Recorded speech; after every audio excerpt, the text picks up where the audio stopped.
भाजपा समाज कल्याण सेवा समिति द्वारा आयोजित लवारिस शवों के 5 दिवसीय कंधादान अभियान के अंतिम दिन बौद्ध समुदाय की महिलाओं ने दिखाई इंसानियत की मिसाल। लवारिसों व उनके बिछड़े दुखी परिजनों की आत्म शांति के लिए तथागत गौतम बुद्ध व ईश्वर से प्रार्थना की और उनके कदम बढ़ चले। कंधादान के लिए कंधादानियों में महिलाओं ने भी बढ़ चढ़ कर हिस्सा लिया तथा शवों पर पुरुषों द्वारा फूलों की वर्षा के पोस्टमार्टम से 1 किलोमीटर की दूरी तक सड़क फूलों से पटी रही। विगत दिन की भांति आज भी सड़क पर हुजूम लगा रहा। शव यात्रा में हे मानो तो मुख से बोल बुद्धम शरणम गच्छामि, धम्मम शरणम गच्छामि, संघम शरणम गच्छामि का उच्चारण करते हुए शव यात्रा का अंतिम विदाई दी गई। महिलाओं द्वारा दिए जा रहे कंधादान अभियान में एक दूसरे से कंधा बदलते नजर आए। हमने इस मुहिम को ना चलाया होता तो इतनी लाशों को गंगा में बहाया जाता और गंगा को प्रदूषित किया गया होता। आइए आप भी हमारी इस महामानव धर्म सेवा कार्य मुहिम में शामिल हो तथा तन मन धन से एवं बास पन्ने कफन चादर दान करें तथा इस मुहिम में लगे 10 कर्मियों को गोद लेकर हमारा हौसला अफजाई करें। आइए आप भी हमारे कंधे से कंधा मिलाकर कंधा दानी व लवारिसों के वारिस बने। और आज जो कार्यक्रम में आप आई जी, ये कार्यक्रम समाज कल्याण सेवा समिति के माध्यम से ये हो रहा है और मैं सुनीता बौद्ध, मैं इस कार्यक्रम की अध्यक्ष हूँ, मैं इस समिति की अध्यक्ष हूँ। और ये कार्यक्रम कई वर्षों से जो करीब 2009 के आसपास से ये कार्यक्रम प्रस्तुत किया जा रहा है, जिसमें लावारिस शवों को हम कंधा देने का काम करते हैं।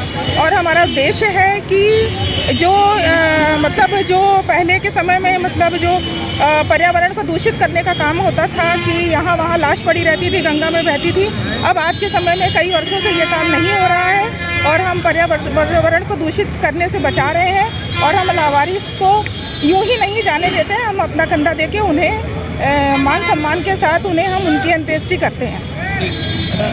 ठीक है।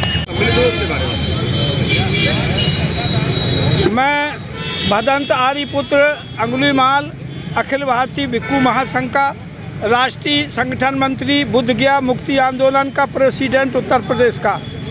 आज जो कंधा दान हो रहा है बंधुओं, ये बाबा साहब और बुद्ध के उपासकों द्वारा ये मिसाल पेश की जाती है कि हम लोग समता में समानता में रह के हर मानव का मदद करना ये बौद्धों का नैतिक कर्तव्य है।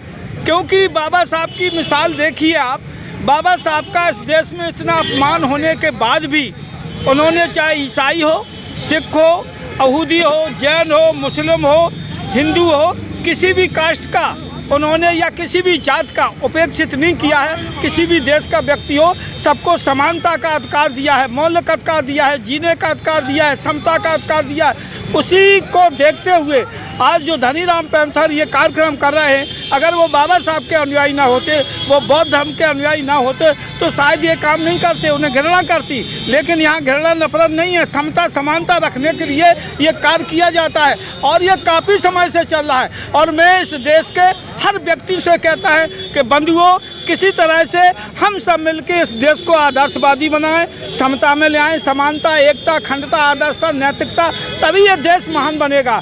इस देश से हमेशा दूसरे देशों ने कुछ सीखा है, ये देश धर्म गुरु रहा है।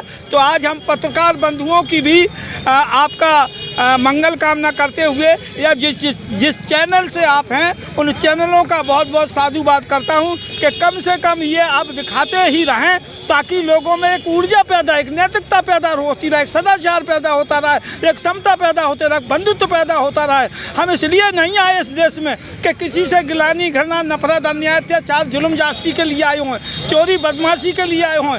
हम आए हैं इस देश को आदर्शवादी बनाने के लिए, समता में लाने के लिए, समानता में लाने के लिए।